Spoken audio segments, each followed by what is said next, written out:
Je m'appelle Elhaj Ali Winega, je viens des Igniarés, je suis commerçant. En 2023, Elhaj Mahdi Sakandé m'a informé qu'il allait rendre visite au président d'Amiba au Togo. Moi aussi, je lui ai exprimé mon intention de l'accompagner pour aller exprimer ma reconnaissance à l'ancien président d'Amiba. 2 semaines plus tard, il m'a téléphoné pour me dire qu'il voulait aller voir l'ancien et qu'il était même là-bas. Il m'a dit que l'ancien président demandait de mes nouvelles et qu'il me saluait. Après, il m'a informé que lors de ses échanges avec l'ancien président, il prévoyait de faire un coup d'État contre le régime en place, qu'ils ont besoin des gens pour le soutenir. Il m'a demandé si je connaissais. Je lui ai dit que j'ai un petit-fils du nom de Yalouego Salif qui travaille chez le président Traoré. Si tu veux, je peux te donner son numéro de téléphone afin que tu l'appelles pour voir s'il peut vous accompagner dans votre projet. Il a tenté 3 reprises de le joindre en vain. Il m'a rappelé de lui dire que c'est Elhaj Sakandé qui l'appelle au téléphone. Par la suite, ils se sont rencontrés et ils ont même causé avec l'ancien président. Ils avaient prévu de se rencontrer à nouveau, mais je n'ai pas su si cette rencontre a eu lieu ou pas. Voici ce qui s'est passé. Et ils préparaient un coup d'État. Nous avons vraiment fauté et nous voulons demander au président Ibrahim Traoré de nous pardonner. Nous demandons pardon à tous ses collaborateurs, à tous les ministres. Nous sommes tous sous sa responsabilité, les bonnes et les mauvaises personnes, et nous lui demandons de nous accorder son pardon. Je suis le capitaine Kouliati Prosper de la 17e promotion de l'Académie militaire Georges Namanou de Pau en service à l'état-major de l'armée de l'air. J'ai été arrêté dans la journée du 2 janvier 2026 suite à une tentative de déstabilisation contre le pouvoir en place. J'ai été contacté il y a 2 semaines par le lieutenant-colonel Paul-Henri Sandaogo d'Amiba avec un numéro du Togo.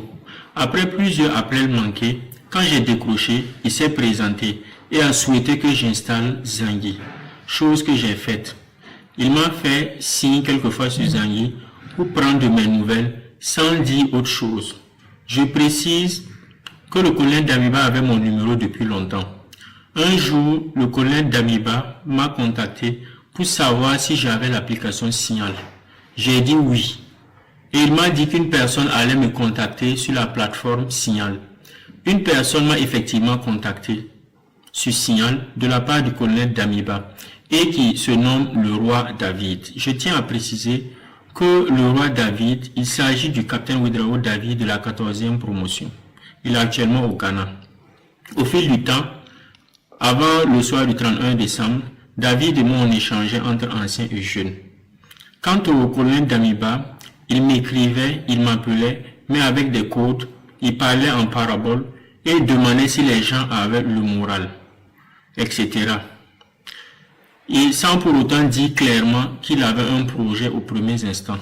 Je tenais aussi à préciser, concernant nos conversations sur Signal avec le roi David, le capitaine Ouédraogo avait suggéré d'installer une durée de 30 secondes de message éphémère. Et aussi, lorsque le colonel d'Amiba m'écrit sur Zangui, au bout de 10 minutes, lorsque je ne lis pas, il supprime. Au soir du 31 décembre, le colonel d'Amiba m'a contacté pour me notifier que le roi me fera signe sur Signal pour un colis, sans préciser la nature, le contenu du colis.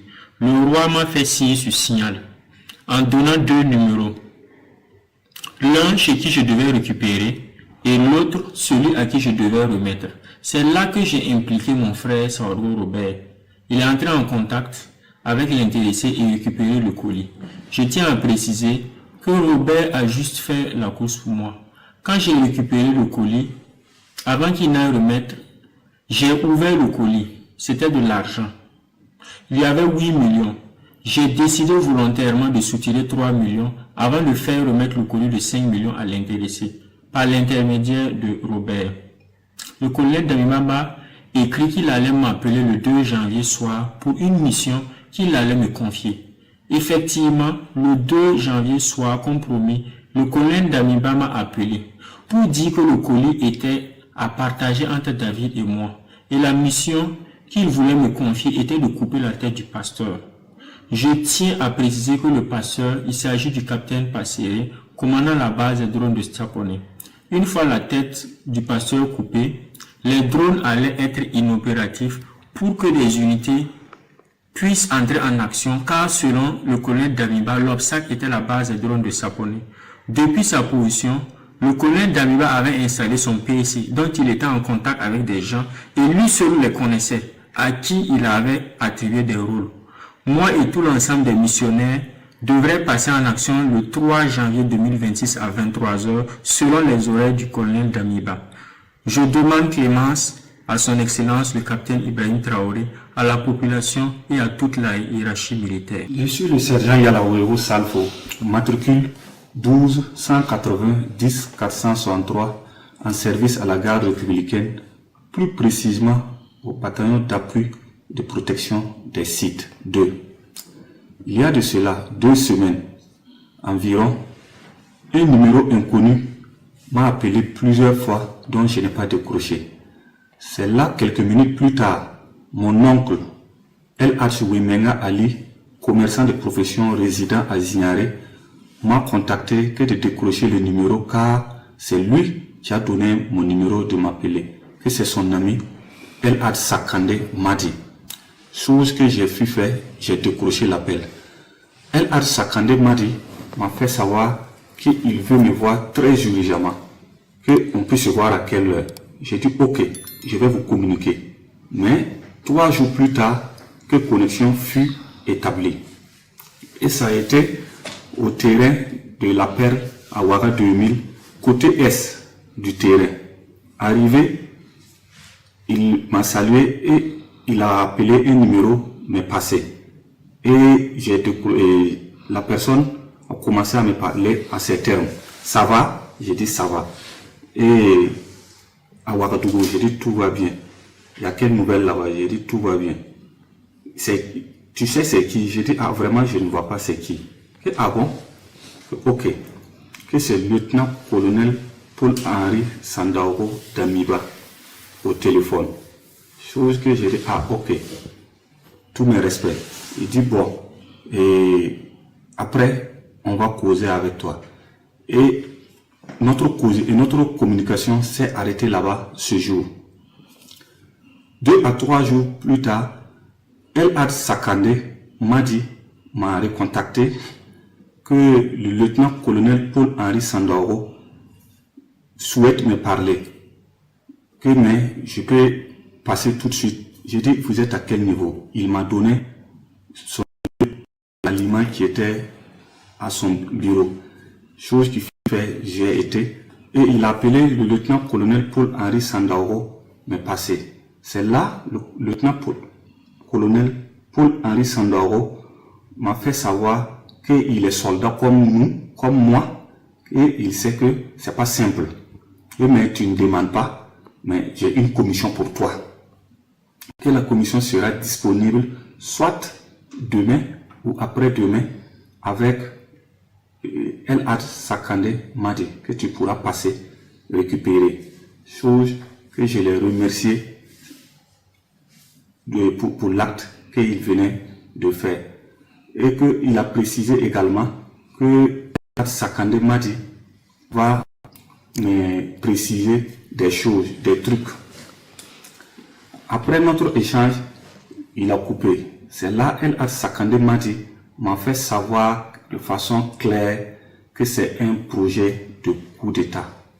Mais il s'attend de moi de mobiliser des hommes pour la réussite du coup d'État. Chose que j'ai attissée sans rien dire. Et on s'est quitté sur ça.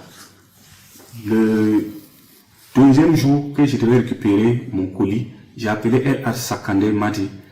Il m'a fait savoir qu'il est en déplacement, que dès qu'il rentre. C'est là, on est resté comme ça. Et à son retour de son déplacement, c'est l'oncle Wimenga Ali, commerçant et de profession résident à Zignaré, qui m'a contacté que de rentrer en contact avec El Ad Sakande Madi, qu'il est de retour pour prendre ma commission.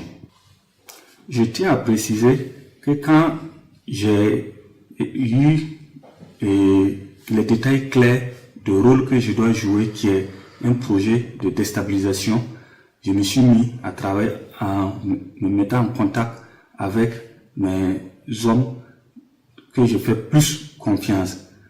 Et c'est en ce moment, pendant l'absence de El Sakandé Madi hors pays, j'ai travaillé. Et je tiens à préciser que j'étais chef de piquet à la gare républicaine le 31 décembre. Le 31 décembre. Soit rendez-vous a été pris entre Lagui Sakandé et moi à 20h à Parlayiri à son bureau pour récupérer un colis. En partant pour récupérer le colis, j'ai été avec mon véhicule avec 2 PKMS et des munitions, beaucoup de munitions, 4 caissettes de munitions. Une fois sur les lieux, je devrais communiquer avec le lieutenant-colonel Paul-Henri Sandaoro Damiba afin de rentrer en possession de mon colis et prendre les horaires de la rencontre. C'est quand j'attendais l'appel que j'ai été arrêté avec El Had Sakandé Madi à Parlayiri aux environs de 22h. Je présente mes sincères regrets à son Excellence, chef suprême des armées, président du Faso, le peuple résilient du Burkina Faso. Je présente mes sincères regrets à ma hiérarchie et à la hiérarchie militaire. Je présente également mes sincères regrets à toutes les forces composantes de notre mère patrie. Je demande clémence et je tiens également à demander pardon à toutes les unités engagées sur des théâtres d'opération jour et nuit, malgré les intempéries, malgré l'adversité, malgré que les combats sont aptes. Je demande clémence, que Dieu aide le Burkina Faso, que Dieu aide le Burkina Faso, que Dieu aide le Burkina Faso. Le Burkina Faso reste seul, unique et indivisible. Aucun mal intérieur ou extérieur ne pourra diviser notre cher pays qui est le Burkina Faso. Nous n'avons qu'un seul pays, le Burkina Faso. Et nous allons nous mettre autour de ce tissu afin que aucun mal ne puisse l'arriver. Moi, c'est l'adjudant de police, Souré Mouni. Je sers au CPA 4 de la ville de Ouagadougou. Lagui Madi Sakandé, c'est un ami d'environ 2 ans. En début novembre, il m'a dit qu'il allait effectuer un déplacement sur Lomé et puis revenir.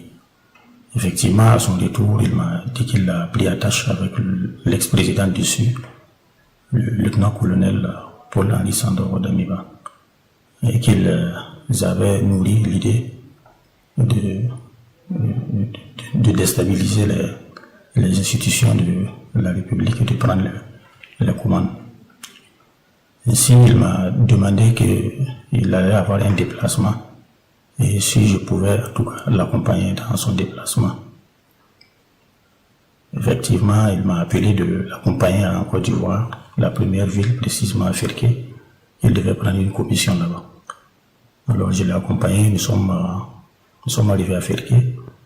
On a croisé M.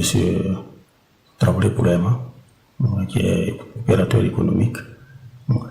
Il a remis la somme de 70 millions à M. Sakandé et nous avons repris la route pour Ouagadougou. En cours de chemin, il me demandait si ça marchait. Il allait voir pour comme un homme au niveau de la LONAB. Alors j'ai dit que vu mon statut, je ne peux pas prendre le DG de l'ONAB. Et dès que comme c'est ainsi, peut-être au niveau de transit, il allait trouver une formule là-bas. Quand nous sommes arrivés, je l'ai déposé à la maison et je suis reparti. En voulant repartir, il m'a donné 500 000. 3 jours après, je suis revenu pour lui rendre visite. Et on m'a informé qu'il a été interpellé. Mais du fond de mon cœur, je ne sais pas ce qui m'a embarqué dans ça. Et dans un premier temps, je demande pardon au premier responsable de la République, qui est le président Ibrahim Traoré. Et je demande pardon, que je demande sa clémence et à tous les membres de son gouvernement. Je demande également pardon à tous mes connaissances. Je demande également pardon à tous mes collègues de service et à tous les Burkinabés. Je demande votre pardon et votre clémence. On les amène à la place de la révolution, la meilleure solution. Soit on les peint. Moi, je préfère qu'on les peint que de les figer parce que ça serait gaspillage de munitions encore. Alors que les munitions qu'on va utiliser sur eux, ça peut au moins tuer 4 à 10 terroristes à quelque part. Quand bien même qu'eux sont pires même que les terroristes qui sont en brousse parce que c'est les mêmes qui alimentent les terroristes.